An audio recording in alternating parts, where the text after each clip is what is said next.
आप इतने बेहतर हों कि आपको चाहने के लिए हज़ारों लोग हों। क्यों आप इतना डिपेंडेंट होते हैं कि इस एक व्यक्ति के अलावा मेरा कोई है ही नहीं दुनिया में? ऐसा क्यों सोचना है?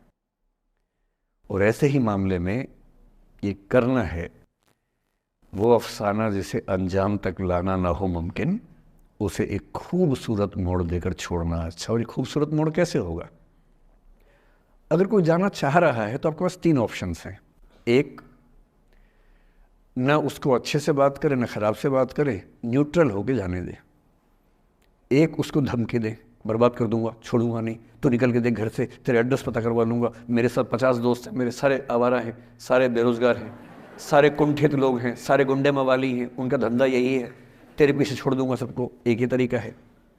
और तीसरा ये कि ठीक है यार, ऑल द बेस्ट, जा सिमरन जा, जी ले अपनी ज़िंदगी। अरे ठीक है, हो सकता है मैं तुझे ठीक नहीं लगा, कोई बात नहीं, लेकिन किसी से मिलो तो बढ़िया से मिलना, तेरी ज़िंदगी अच्छी हो। मैं भी ढूंढ ही लूँगा किसी न किसी को, थोड़ी हेल्प कर दियो, कहीं इंट्रो करवा दियो मेरी भी, लेकिन ठीक है तू भी जा। ये होता है खूबसूरत मोड़ देकर छोड़ना अच्छा। चिपकू नहीं बनना है किसी के पीछे, ना बोरा जाना है कि तुम जाओ, मैं तो दीवाना, स्थाई दीवाना हूँ तुम्हारा। कोई जब तुम्हारा हृदय तोड़ दे, तड़पता हुआ जब तुम्हें छोड़ दे, तब तुम मेरे पास आना प्रिय, मेरा दर खुला है, खुला ही रहेगा तुम्हारे लिए। वाह। पहले के ज़माने में बेरोज़गारी का ये लक्षण था। हम जब छोटे थे ये गाने सुनते थे, हम यही सुन के बड़े हुए कि ऐसे ही करना पड़ता है शायद प्रेम में। तो हमारे स्कूल में लोगों ने इसका पैरोडी बनाई। जब कोई तुम्हारा सर फोड़ दे, तड़पता हुआ जब तुम्हें छोड़ दे, तब तुम मेरे पास आना प्रिय, ये क्लिनिक खुला है, खुला ही रहेगा तुम्हारे लिए, तो बस आ जाना।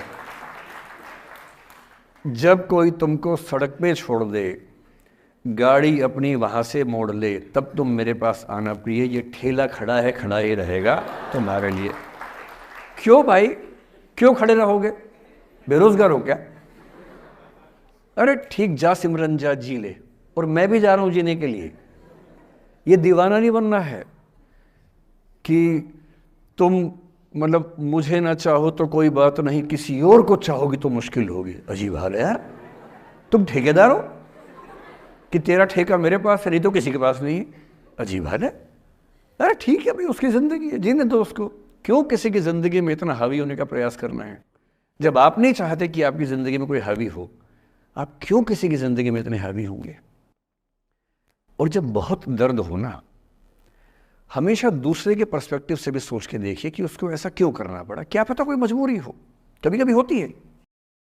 मैं बुद्ध की मजबूरी सोच के परेशान होता हूँ कई बार, और फिर मैं सोचता हूँ कि काश यशोधरा जैसा व्यक्तित्व सबका होता। बुद्ध की रियल कहानी क्या है शायद किसी को नहीं पता। मैं जिस कहानी की बात कर रहा हूँ, मैथिली शरण गुप्त नाम के एक बड़े प्रसिद्ध कवि ने यशोधरा नाम की पुस्तक में वो कहानी लिखी है, भूमिका में जिक्र किया। बुद्ध बचपन से ही थोड़े से वैरागी किस्म के व्यक्ति थे। उनकी कुंडली देख के एक ज्योतिषी ने बताया भी था। माता पिता बहुत परेशान थे, शुद्धोदन उनके पिता का नाम था। माता पिता ने बहुत कोशिश की कि इस बच्चे का मन विरक्त न हो। अच्छा महल बनवाया, सारी सुविधाएं दी।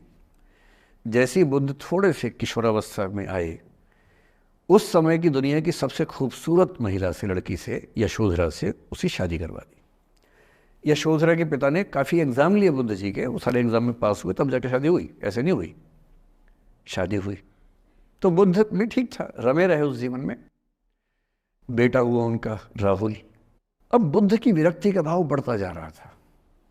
29 साल की उम्र के आसपास ऐसा हुआ कि उन्होंने एक मृत व्यक्ति को देख लिया, एक बूढ़े को देखा, एक भिखारी को देखा, एक बीमार को देखा। विरक्त हो गए और उनका मन हुआ घर छोड़ दूं, ज्ञान की खोज में चला जाऊं। अब ज्ञान की खोज में जाएं, उनको पता है कि भाई मेरी पत्नी भी है, मेरा बेटा भी है, राज्य भी है, कैसे छोड़ दूं? छोड़ना जरूरी है। अंदर की आवाज है कि छोड़ो, तुम इस चीज के लिए नहीं बने हो, तुम्हारा स्वधर्म कुछ और है। बाहर की जिम्मेदारी है कि छोड़ नहीं सकते। मैं अनुमान करता हूं कि बुद्ध ने शायद अपने पिताजी से कहा हो कभी कि पिताजी मैं बहुत परेशान हूं, छोड़ना चाहता हूं। तो पिता ने समझा बुझा के मना किया होगा कि बेटा शोभा नहीं देता, ऐसा मत करो। हो सकता है पत्नी से भी बात की हो, पत्नी ने भी कहा हो कि ये क्या बात हुई, हम सबका जीवन तुम पे टिका है, बच्चा अभी बिस्तर से भी नहीं उतरा है, अभी तो चलना भी नहीं शुरू किया है, तुम ऐसी बात कर रहे हो। इसका जिक्र नहीं मिलता इतिहास में कि ये बात हुई कि नहीं हुई। और एक दिन बुद्ध ने तय किया और वो आधी रात को पत्नी और बेटे को सोता हुआ छोड़ के चले गए। इसको बौद्ध परंपरा में महाभिनिष्क्रमण कहते हैं, बुद्ध का अपने घर से निकल जाना। अब बुद्ध चले गए, लेकिन मैत्री शरणगुप्त यशोधरा के पर्सपेक्टिव से बुद्ध को देख रहे हैं। यशोधरा बहुत परेशान है, भाई पति चला गया है, बच्चे का पिता चला गया, मजाक थोड़ा है। राजा परेशान है कि उनका उत्तराधिकारी चला गया है। यशोधरा इतनी परेशान है, बहुत लंबे समय तक छंद आते रहते हैं कि वो कितनी बेचैन है, कितनी परेशान है। लेकिन यशोधरा की सबसे बड़ी परेशानी इस बात से नहीं कि बुद्ध चले गए, इस बात से है कि बिना बताए चले गए, भरोसा नहीं किया। और वो अपनी सहेली से कहती है, सिद्धि हेतु स्वामी गए, यह गौरव की बात, मुझे गर्व है कि मेरा पति इतने महान काम के लिए गया है। सिद्धि हेतु स्वामी गए, यह गौरव की बात, पर चोरी चोरी गए, यही बड़ा व्याघात। सखी सखी वो मुझसे कहकर जाते, कह तो क्या वो मुझको अपनी पथ बाधा ही पाते, क्या मैं रास्ता रोकती उनका। उसके मन में ये मलाल है कि बिना बताए चले गए। वो इस भाव को लेट गो नहीं कर पा रही है, परेशान है।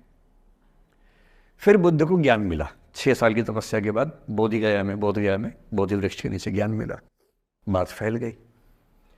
जो 5 शिष्य बुद्ध को छोड़ के भाग गए थे उनके बुरे वक्त में, उन्हीं 5 को बुद्ध ने सबसे पहले ज्ञान दिया सारनाथ में, जिसको धर्मचक्र प्रवर्तन कहते हैं। बुद्ध की ख्याति बढ़ने लगी। शुद्धोदन ने बुद्ध के पास, अपने बेटे के पास कई लोगों को भेजा ये कहने के लिए कि भाई यहां भी तो आओ, हमसे भी तो मिलो। बुद्ध का ऐसा प्रताप था कि जो उनके पास जाता वो बुद्धम शरणम गच्छामि हो जाता, वापस ही नहीं आता। तो फिर शुद्धोदन ने बुद्ध के बचपन के एक दोस्त को ये कह के भेजा, भैया मैं जानता हूं तुम वापस नहीं आओगे, पर प्रभावित होने से पहले बोल देना कि पापा याद कर रहे थे। तो वो गया, उससे वायदा निभाया, हो तो गया, बुद्ध के संग में दीक्षित हो गया, पर वायदा निभा दिया। तो बुद्ध ने कहा जरूर जाऊंगा, पिताजी की आज्ञा है तो जाऊंगा ही जाऊंगा। बुद्ध पहुंचे अपने कपिलवस्तु, जो अपना इलाका था वहां पहुंचे। पूरे कपिलवस्तु में, नेपाल सिद्धार्थ नगर से नेपाल जाएंगे तो नेपाल बॉर्डर पे ही कपिलवस्तु है। मैं देखने गया था वो जगह जहां बुद्ध पैदा हुए थे, बड़ा सुंदर स्थान है, आप भी जाकर देखें कभी। तो बुद्ध पहुंचे, रात को एक धर्मशाला में रुके। अब वहां हल्ला मच गया कि राजा का बेटा धर्मशाला में। बुद्ध ने कहा भाई मैं देखो राजा का बेटा बन के नहीं आया हूं, मैं बुद्ध बन के आया हूं। सुबह उठ के भिक्षा मांगने लग गए उस इलाके में, अपने ही पिता के राज्य में।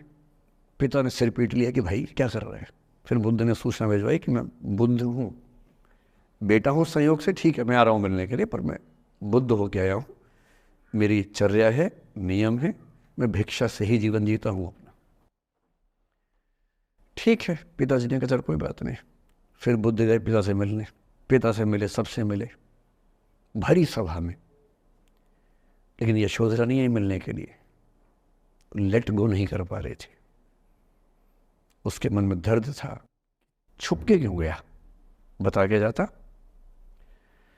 बुद्ध ने पूछा पिता से कि यशोधरा कहाँ है, तो बोले कि वो कह रही है कि अगर बुद्ध मिलना चाहेंगे तो खुद ही मिलने आएंगे मुझसे, मैं क्यों जाऊंगी भाई, आत्मसम्मान भी तो कोई चीज़ है, मैं क्यों मिलने जाऊंगी। तो बुद्ध मिलने गए। सोचिए कमरे में यशोधरा बैठी है, राहुल साथ में है। अब राहुल थोड़ा सा बड़ा हो गया है, 6-7 साल का है। बुद्ध गए हैं। अब आपके मन में आ रहा है कि बुद्ध वहां जाके बोलेंगे सॉरी मैंने गलत किया, I hurt you, I really feel sorry. बुद्ध है वो बुद्ध, वहां जाके क्या बोल रहे पता है, भिक्षाम देहि, भिक्षा दो।